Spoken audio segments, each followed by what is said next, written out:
পায়ে প্রচণ্ড ব্যথা, রোজার মধ্যে পা মচকিয়ে গিয়েছিল, তখন অনেক ব্যথা পেয়েছিলাম। এক্স-রে করা হয়নি। আজকে আমি এক্স-রে করতে চলে আসলাম। অনেক দিন যাবৎ পাটা ব্যথা করতেছে, প্রায় 1.5 মাস যাবৎ মচকিয়ে গেছে। তো এখন চিন্তা করলাম একটু এক্স-রে করা দরকার। তো এক্স-রে করতে চলে আসলাম। এই পা দিয়ে আমি কিছুই করতে পারতেছিলাম না, এত ব্যথা পাইতেছিলাম। তো আল্লাহর রহমতে এক্স-রে রিপোর্ট ভালো আসছে, পা ভাঙে নাই। বলছে হচ্ছে পা মচকায় গেছে, ব্যথা থাকবে, আর সব সময় হচ্ছে ফ্ল্যাট জুতা পরতে হবে, আর হচ্ছে গরম পানির সেক দিতে হবে। তো আমার জন্য সবাই দোয়া করবেন, আমার পাটা যাতে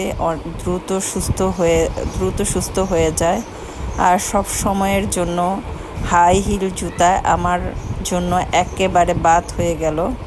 মানে মচকানোর ব্যথা এত যে কঠিন সেটা বোঝা